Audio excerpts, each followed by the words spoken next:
يا عين فيض الله والعرفان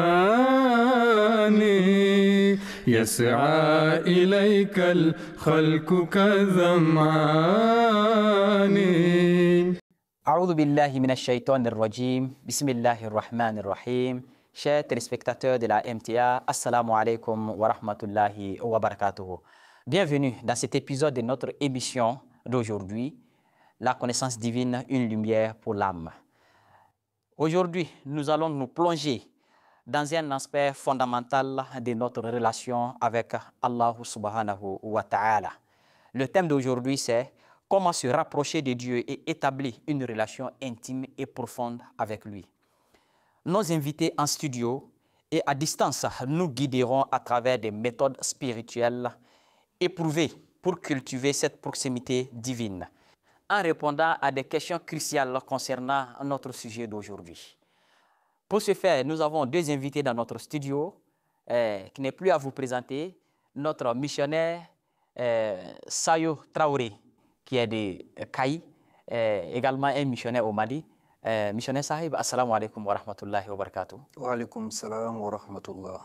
Notre deuxième invité est notre missionnaire Al-Hassan Kéré, qui est également un missionnaire au Mali. Missionnaire Sahib, assalamu alaikum wa rahmatullahi wa barakatuh. Wa alaikum salam wa rahmatullahi wa barakatuh.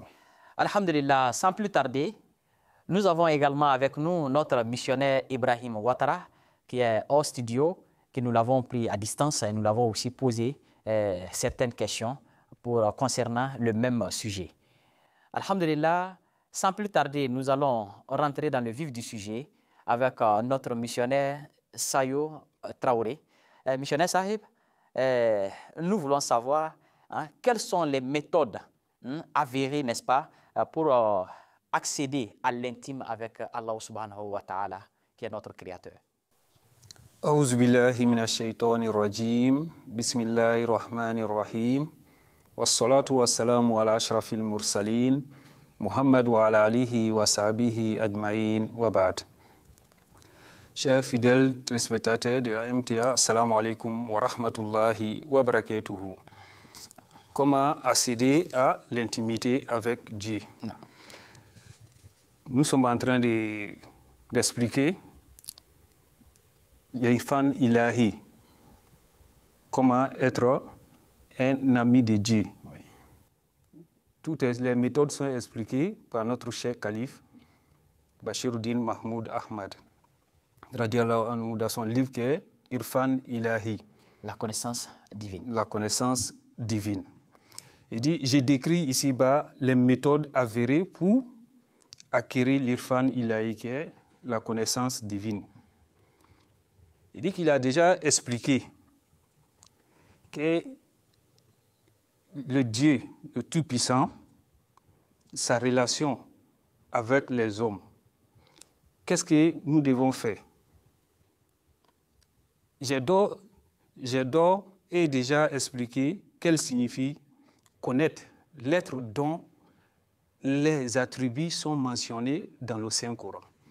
Donc ça veut dire, si on veut chercher Dieu, on veut l'atteindre, on doit chercher ses attributs dans le Saint-Coran. Donc maintenant, il y a beaucoup de personnes qui se trompent en cherchant Dieu, puisqu'ils pensent, ils se focalisent sur l'aspect physique, alors que Dieu n'est pas physique. Donc, si le physique peut toucher le physique, ça veut dire, moi je suis physique, je peux te toucher puisque vous êtes physique aussi. Mais Dieu n'est pas physique. Donc, il y a l'affinité entre physique et physique, donc les membres peuvent toucher le physique. Donc, mais Dieu n'est pas physique, Dieu est spirituel. Donc, il faut qu'il y ait d'affinité entre l'homme et Dieu, entre l'homme et son créateur. Donc, ces affinités-là, le deuxième calife, il explique, il dit à titre d'exemple, il n'existe aucune affinité entre un bœuf et le savoir. Entre le bœuf et le savoir, il n'y a pas d'affinité. Vous allez prendre le temps, une heure du temps, plusieurs milliers d'années à prendre le bœuf la science, la philosophie, il ne va pas comprendre. Oui. Il ne va pas comprendre. Donc, c'est la même chose aussi, comme on appelle le perroquet. Le perroquet imite l'homme. Quand l'homme parle, le perroquet peut imiter. Mais dans l'imitation, le perroquet ne comprend rien.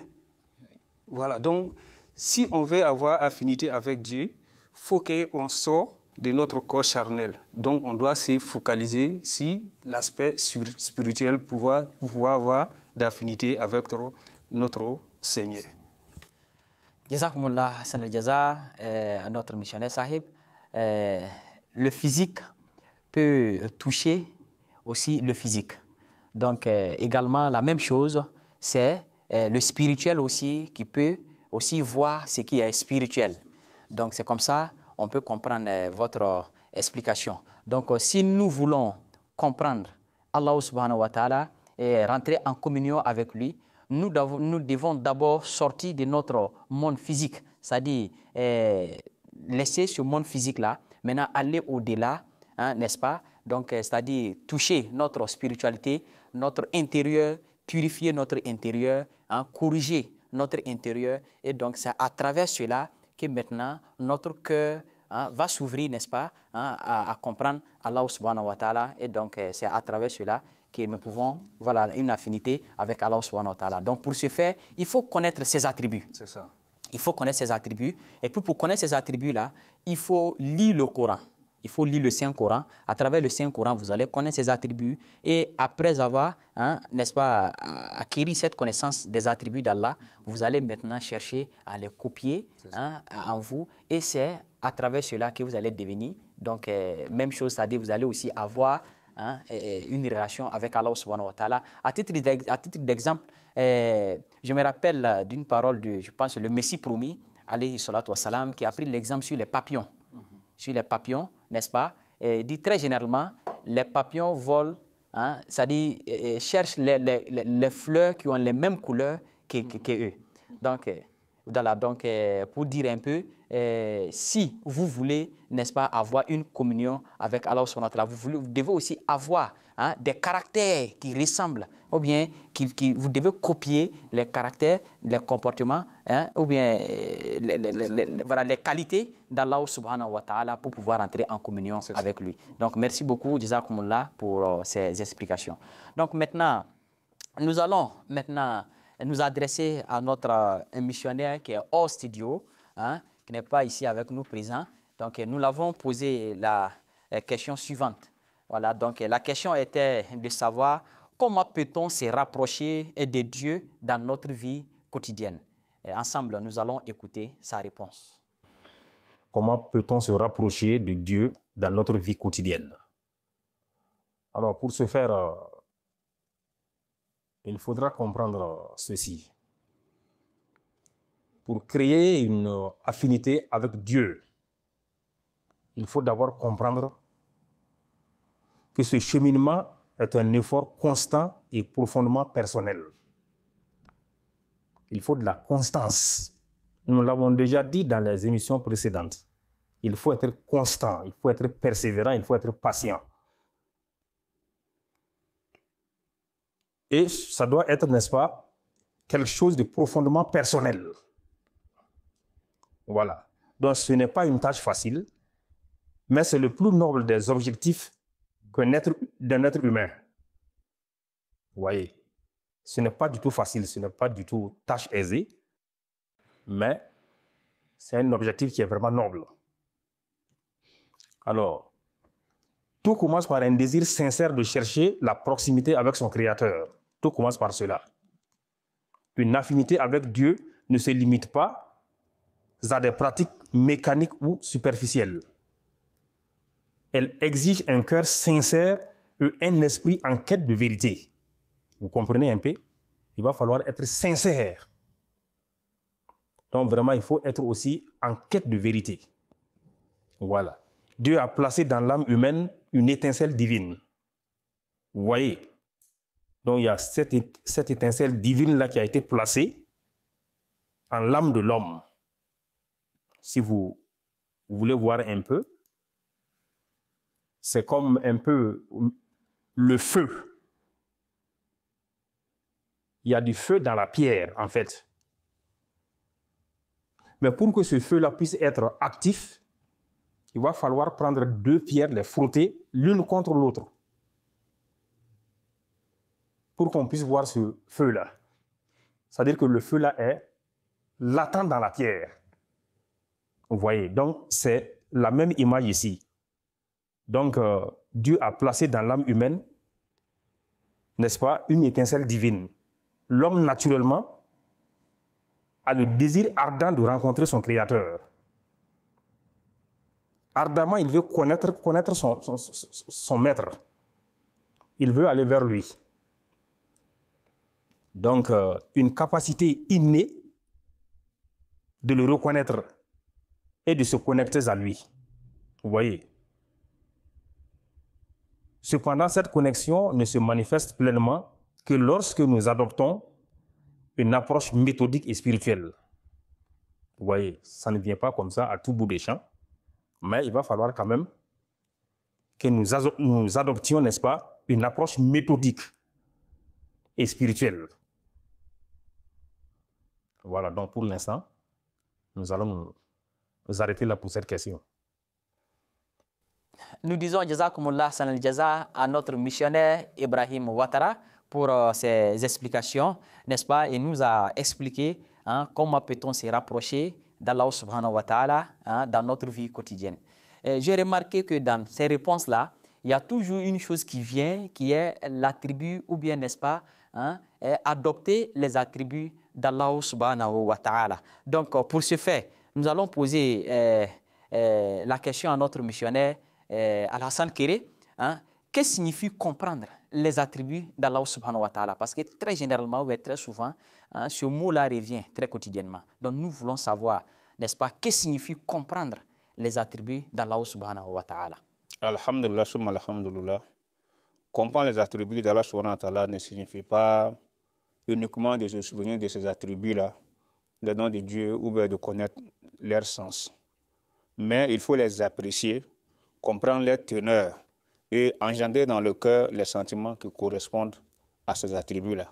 Dès qu'on les prononce ou dès qu'on entend une autre personne qui les prononce. À titre d'exemple, si on prend par exemple l'attribut qui est Rahman, le gracieux. Donc, le gracieux, cela signifie quoi? Celui qui accorde des bienfaits sans effort préalable même du récipiendaire. Donc, lui, il octroie des cadeaux, ou il octroie des bienfaits, des choses, sans que celui qui va les recevoir n'ait fourni des efforts par le passé. Donc, ça, c'est le Rahman.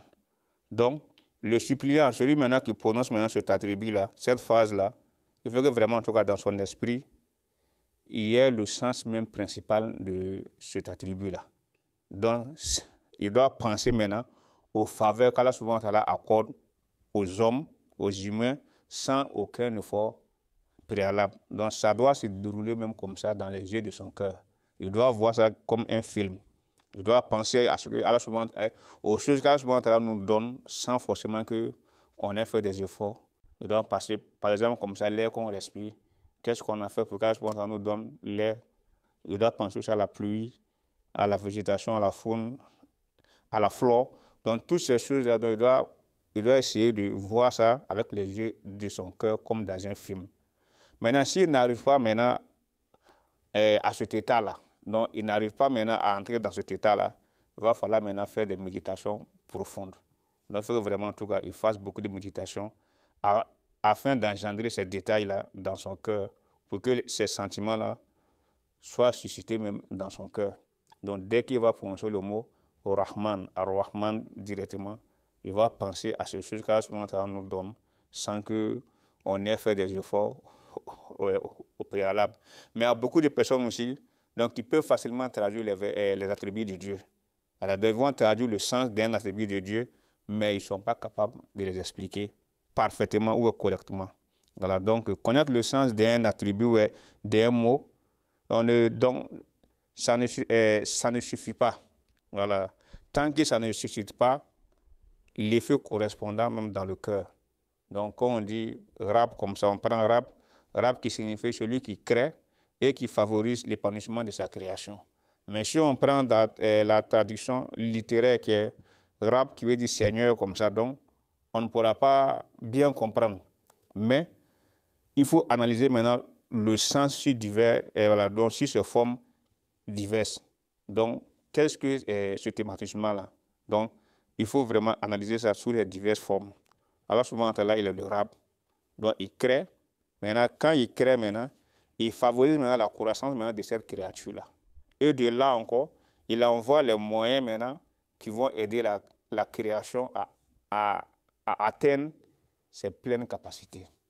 Donc, il veille à cela. Ce n'est pas de créer et puis de laisser ça seulement. Il crée maintenant, il aide maintenant la création maintenant à grandir, à croître. Après, maintenant, il favorise maintenant son épanouissement jusqu'à maintenant que la création maintenant puisse atteindre maintenant ses pleines capacités. Donc, ça, c'est le Rab. Alors, donc, cette étude doit continuer tant que l'attribut n'a pas produit dans le cœur les impressions nécessaires. Donc, toujours, celui qui est en train de prier doit toujours faire les efforts pour que vraiment dans son cœur, ces impressions-là soient ancrées dans son cœur. Donc, dès que ce n'est pas fait, il doit toujours faire des efforts, il doit continuer toujours en pensant à ce que l'attribut de Dieu en tant que tel fait. Voilà, donc celui qui souhaite susciter en sa personne dans cet attribut divin-là, on verra que cette personne doit forcément aussi aller vers leur vraie signification. Parce que si on n'a pas compris la vraie signification, donc c'est difficile. Donc cela va nécessiter aussi la connaissance maintenant réelle. Donc si on a cette connaissance réelle de l'attribut, donc on pourra connaître sa signification. Et puis ça va nous aider aussi beaucoup. Donc lorsqu'on va les mentionner, lorsqu'on va les entendre de la bouche d'une autre personne aussi, donc on pourra penser aux attributs avec les yeux de notre cœur. Voilà. Vraiment, Jazakumullah Hassan Jaza, missionnaire Sahib, pour cette belle réponse voilà, à la question, à savoir qu'est-ce que signifie comprendre les attributs divins, les attributs d'Allah subhanahu wa ta'ala. Donc, pour ce faire, nous allons revenir à vous, missionnaire Sahib. Voilà, toujours, c'est sur les attributs de Dieu. Voilà, donc, vous allez encore nous approfondir voilà, sur les explications que notre missionnaire vient de donner. Voilà, donc, à savoir quelles sont les méthodes pour connaître, n'est-ce pas, les attributs d'Allah subhanahu wa ta'ala. Oui. Parmi ces méthodes, la connaissance des attributs d'Allah subhanahu wa ta'ala, qui est notre créateur. Les attributs, comme l'a mentionné notre missionnaire, les attributs de Dieu, il y a beaucoup parmi nous qui sont mémorisés les attributs de Dieu, mais qui ne connaissent pas le vrai sens des attributs. Mais il y a des personnes aussi qui ne connaissent même pas les attributs de Dieu. Oui. Mais il y a des personnes qui connaissent, mais qui ne connaissent pas le vrai sens. Oui. Tu peux leur poser la question, par exemple, Rab, que signifie Rab? Ils vont dire pourvoyeur. Dieu est le pourvoyeur. Mais la signification exacte, qu'est-ce qu'on attend de pourvoyeur? Qu'est-ce que Dieu, pourvoyeur, ça veut dire quoi? Dieu fait quoi? C'est quelle action Dieu fait? Il faut que ça génère ces sentiments-là dans votre cœur. Okay. C'est ce que Dieu veut. C'est ce qui peut nous aider à atteindre l'Irfan Ilahi. Donc, par exemple, le calife, il explique, il donne un exemple très clair. En arabe, chat, ça veut dire, comment on appelle, chèvre. Bon, quelqu'un qui ne connaît même pas un chèvre, mais il connaît le nom des chèvres. Quand vous lui dites chèvre, il connaît la signification, oui. Mais il n'a jamais vu un chèvre. Quelqu'un qui ne connaît pas voilà, ça dit, voilà. Voilà, quelqu'un qui ne connaît pas une chèvre. Quand on dit voilà, chèvre, voilà, chèvre. Il va penser chèvre, je connais la signification, le sens, mais il n'a jamais vu la chèvre. Ça devient super flou. Effectivement. Voilà, donc on doit connaître les attributs comme le missionnaire l'a mentionné. Donc quand on connaît même Dieu est pourvoyeur, ça veut dire quoi? C'est quelle action il fait? Ça génère le sentiment même oui. De la connaissance de Dieu. Oui. Vraiment, Jazakumullah Sanal Jaza.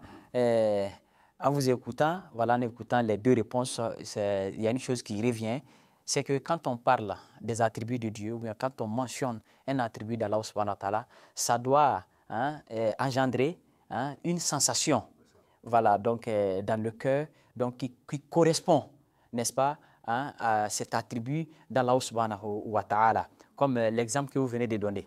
Donc, si quelqu'un ne connaît pas une chose et qu'on lui dit cette chose-là, donc si on dit peut-être que c'est doux, peut-être c'est une nourriture, voilà, c'est une nourriture qui est vraiment très doux. Bon, il peut imaginer, voilà, c'est doux comment? Peut-être c'est salé, il y a du sucre, ou bien c'est comment? Ou bien c'est aigre, bon, amer, malgré ça, c'est doux, mais il ne peut pas savoir tant qu'il ne goûte pas cette chose. Mais une fois qu'il va goûter cette chose-là, et qu'il va sentir cette sensation-là, le goût même de la chose, maintenant, quand on parle de la chose, automatiquement, il voit la couleur, il voit la taille de la chose, il voit la beauté de la chose. Bon, c'est-à-dire l'image même de la chose même lui vient automatiquement devant les yeux. Donc, ça lui permet, voilà, n'est-ce pas, de connaître, comment dirais-je, voilà, la chose et de comprendre même la réalité de cette chose-là. Donc, ce qui veut dire, c'est comme ça on doit comprendre les attributs de Dieu et ensuite chercher à les copier dans nos caractères et à les mettre en pratique dans notre vie quotidienne, comme ça a été déjà expliqué. Vraiment, Jazakumullah, missionnaire Sahib, vraiment, Jazakumullah. Et également, nous vous remercions, missionnaire Sahib, Jazakumullah, et nous espérons, Inch'Allah, vous retrouver dans d'autres épisodes de cette même émission. Chers téléspectateurs de la MTA, nous vous rappelons que nous étions dans notre émission La connaissance divine, une lumière pour l'âme. Le thème d'aujourd'hui était se rapprocher de Dieu, n'est-ce pas? Comment se rapprocher de Dieu, notre Créateur, n'est-ce pas? Les secrets pour une relation intime et profonde. Et nous avons eu l'honneur d'être accompagnés de 3 de nos missionnaires, 2 dans notre studio et un missionnaire hors de nos studios qui nous ont développé ce sujet en long et en large. J'espère que vous en avez beaucoup profité et Inch'Allah, restez connectés sur notre chaîne MTA et Inch'Allah, d'ici là, portez-vous bien. Assalamu alaikum wa rahmatullahi wa barakatuh. يا عين فيض الله والعرفان يسعى إليك الخلق كالظمآن يا رب صل على نبيك دائما في هذه الدنيا وبعث إنسان